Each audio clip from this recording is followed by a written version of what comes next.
noite a todos os amigos ouvintes do vlog do Conde do PV Noiva. Desde já agradeço os negócios que recebo e continue me ajudando nessa empreitada para gravação de novos conteúdos. Inscreva-se neste canal. Eu recentemente me deparei com um sujeito que é judeu afirmando os seguintes dizeres: a Palestina nunca existiu. E qual foi a conclusão lógica que ele chegou disso? Afirmou que esse nome, que provém de Síria-Palestina, foi introduzido pelo imperador Adriano depois da diáspora judaica. E, portanto, ele afirma claramente que quem afirma que a Palestina existe ou é idiota, mal intencionado e etc. Mas a pergunta que não quer calar é: o que significa, afinal, a Palestina? E se a Palestina é de fato uma região histórica? Se essa terminologia existe e ela foi aplicada durante séculos naquela região, então a gente não pode dizer que a Palestina não existe. E se entendermos Palestina no sentido de que também existe um povo e que antes da criação do Estado de Israel em 1948 esse povo estava lá durante séculos, se não milênios, então logo esse termo de dizer que a Palestina não existe cai por terra. Porque se a Palestina não existe como nação-estado, né, como é o que é alegado muitas vezes pelos sionistas, isso também se aplicaria ao próprio Estado de Israel, porque o Estado de Israel é uma criação também moderna dentro da Declaração da ONU em 1948. Então nós observamos que o raciocínio de negar a Palestina é um procedimento, no meu entender, muito capcioso. Da mesma forma que os judeus tentam negar a Palestina, e aqui quando eles dizem negar a Palestina é negar a existência de um povo que pode reivindicar o nome de palestino, por outro lado nós temos o extremo oposto. Os palestinos afirmarem, por exemplo, que Jesus Cristo era palestino. De fato, se nós analisarmos bem, Jesus Cristo poderia ser tão palestino como os palestinos da atualidade por ser membros da Judéia, o que não faz muita diferença, porque no final da história, se você coloca o termo como terra de Canaã, terra prometida, terra da Palestina, ou da Judéia, ou Eretz Israel, não faz a menor diferença, já que é o mesmo território. É a mesma coisa que dizer que o Brasil e o Pindorama são algo diferente. Sim, podemos dizer que o Pindorama não é necessariamente o Brasil moderno, né? Como também a gente pode dizer que a Israel antiga também não é a Israel moderna. Podemos dizer também que a Síria Palestina, que foi batizada pelo imperador Adriano, se não me falha a memória, não é necessariamente a mesma Palestina reivindicada como nacionalidade pelos chamados palestinos da atualidade. Mas seja o que for a terminologia, quando um judeu diz que a Palestina não existe, ele quer dizer claramente que os povos de 1948 não tinham nenhum conceito de comunidade, né, ou de nação. E, portanto, eles devem ser preteridos e até mesmo expulsos. O que é uma coisa completamente absurda, porque, querendo ou não, se aquele povo não tinha conceito de nacionalidade moderna, isso não faz a menor diferença pelo fato de que existem pessoas concretas e reais e existem comunidades ali estabelecidas muito antes da chegada dos judeus europeus reivindicando, no caso, um Estado sionista. Então, logo, esse tipo de artimanha, na verdade, visa desumanizar os palestinos. Essa que é a grande verdade. Ou seja, afirmar que os palestinos não podem se organizar como povo. Ou então, não somente implica a recusa do direito dos palestinos de se organizarem, como até mesmo a legitimação de uma política opressiva de usurpação e também de destruição dos palestinos. E eu poderia dizer, evidentemente, aqui, especificando já que palestinos, e como já foi convencionado chamá-los assim, eu falo dos árabes muçulmanos e árabes cristãos que hoje vivem na faixa de Gaza e na Cisjordânia. Então, independentemente da nomenclatura que se dá a esse povo, o fato é que esse povo existe, esse povo tem um sentido de comunidade, né? Ele tem valores, eles são pessoas físicas, reais, com suas famílias, etc. E você não pode dizer necessariamente que essas pessoas não existem, ou que essas pessoas têm que ser apagadas historicamente pelo fato de que o Conselho de Palestina não se adequa à cabeça de um judeu racista e filha da puta. É simples assim. Então, essa história de dizer a Palestina não existe, no sentido de negar a existência ou a pré-existência de um povo palestino, ou de um povo que vivia na Palestina, ou na Judéia, ou o que você chamar, Isso aí é de uma perversão do ponto de vista da linguagem, como também uma perversão no sentido da compreensão da própria história. Querendo ou não, havia uma população árabe no território que hoje pode ser chamado de Palestina, ou Judeia, ou Estado de Israel, o que você chamar. E quando eles reivindicam o nome Palestina, foi o que de fato se convencionou desde a época do Imperador Adriano. E eu pergunto uma coisa: se a Palestina se torna uma terminologia comum que foi introduzida pelo Imperador Adriano e, portanto, aqueles membros se veem parte daquela região, então por que não chamá-los de palestinos?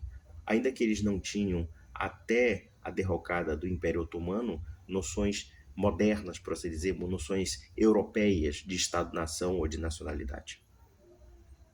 O que isso muda substancialmente? Não muda absolutamente nada, a não ser a justificativa de destruir ou de negar o direito de autodeterminação de um povo. E o pior de tudo é que o judeu lá, o velhinho lá, que inclusive tinha um sobrenome polonês, para variar, tinha que ser um judeu europeu, afirmando assim: se você não concordar comigo, você é um idiota. O pior de tudo é que eu estou muito impressionado com a comunidade judaica, ou pelo menos alguns membros da comunidade judaica, é o grau de fanatismo deles com relação ao conceito da nação e da raça. E nisto, eles ficam muito ofendidos quando se fazem assimilações, por exemplo, com aquele movimento horroroso que aconteceu na Alemanha, e vocês sabem muito bem, daquele sujeito de bigodinho de mosquito, e que era um cabo boêmio, segundo as palavras do Marechal Hindenburg. Bom, vocês sabem de quem eu estou falando, né? Estou falando de Hitler.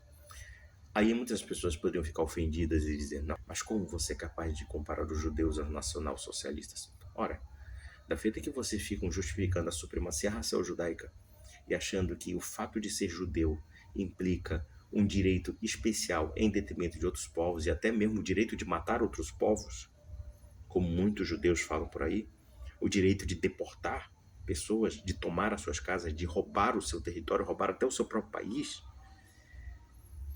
Então, em que ponto vocês são diferentes do pensamento, por exemplo, do Lebensraum alemão? O Lebensraum alemão pensava a mesma coisa. Hitler, seguindo uma teoria muito tradicional da geopolítica alemã, queria criar um grande Reich, chegando até os Montes Urais, que eles chamavam de Lebensraum, o espaço vital. E os judeus, ou pelo menos aqueles mais fanatizados e mais nacionalistas, têm uma ideia de um Lebensraum.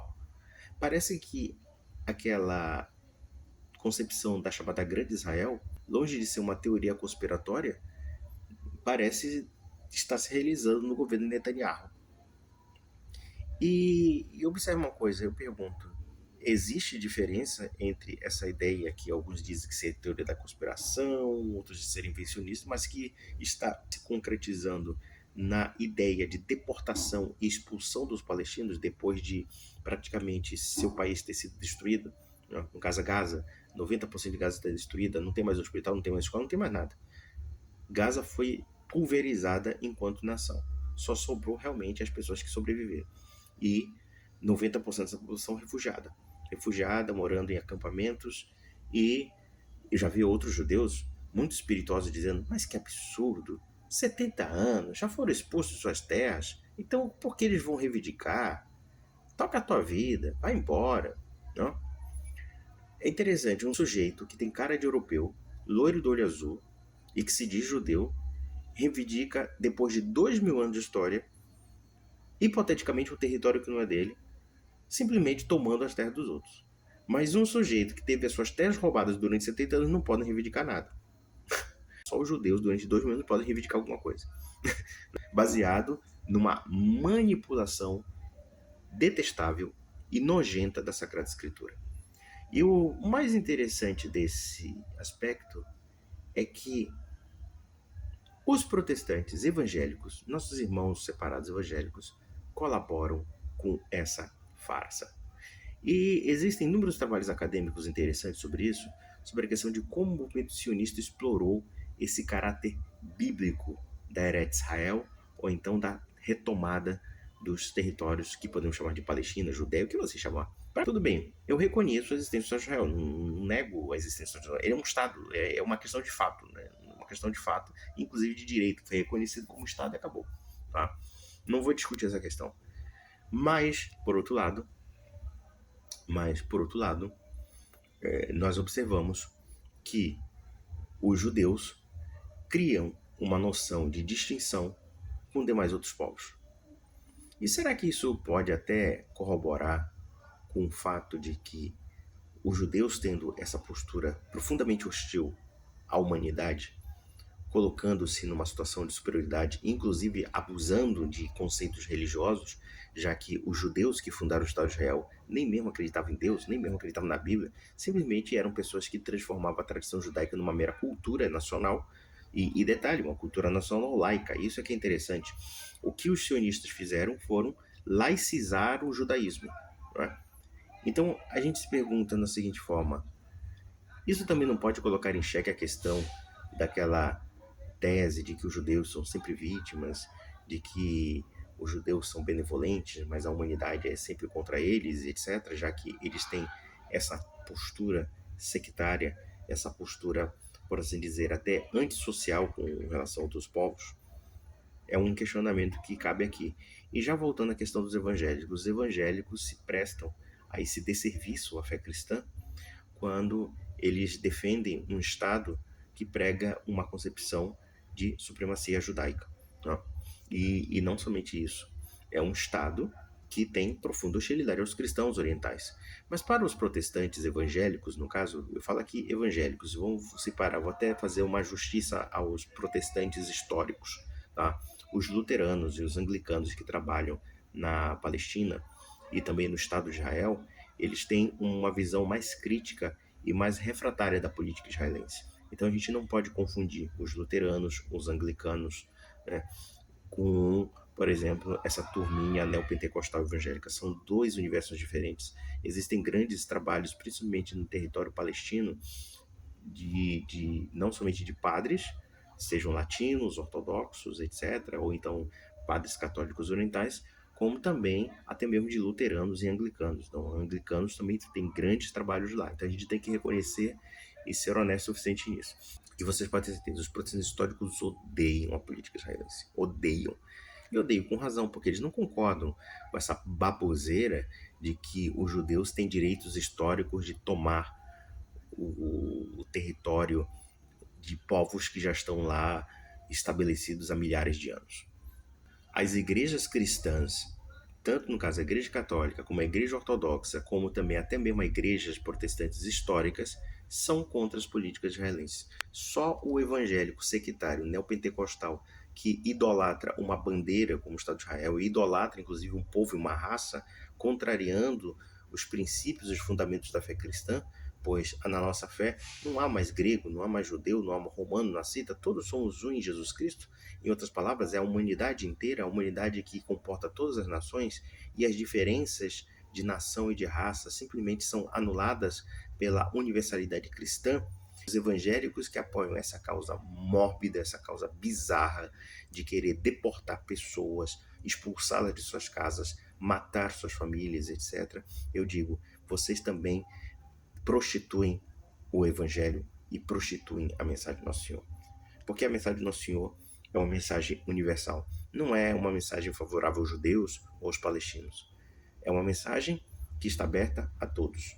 E mais além, muitas pessoas criticam o Papa Francisco. O Papa Francisco é comunista e não sei o quê, e apoia os terroristas do Hamas e assim somente. Que coisa absurda, que coisa ridícula.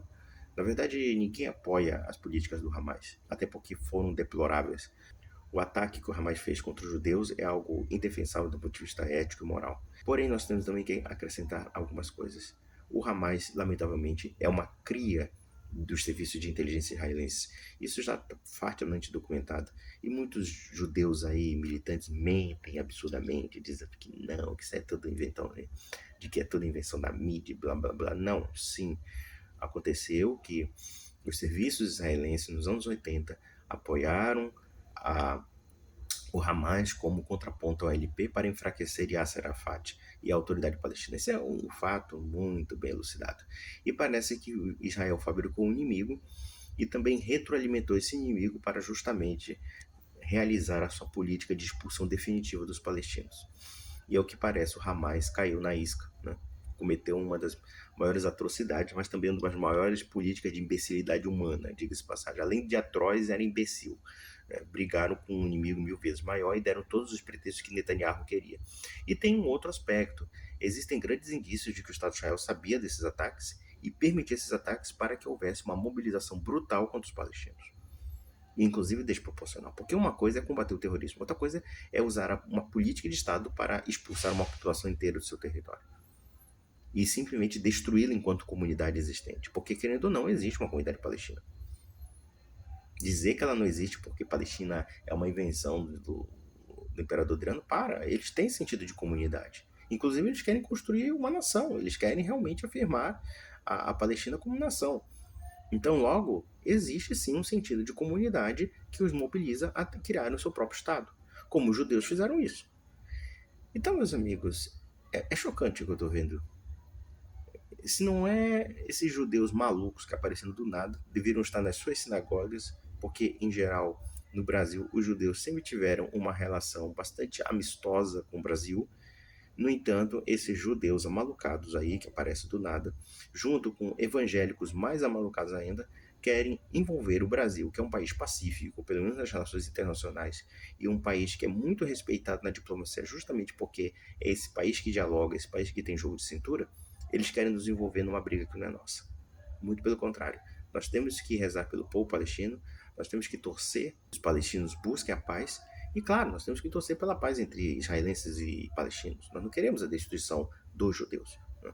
Nem mesmo, se for o caso da destruição do Estado de Israel, se essa destruição comportar também uma nova tragédia, um novo drama humanitário. Para mim, das duas uma, ou Israel ou a Palestina se entendem, ou então ficarão nessa briga até o dia do juízo final.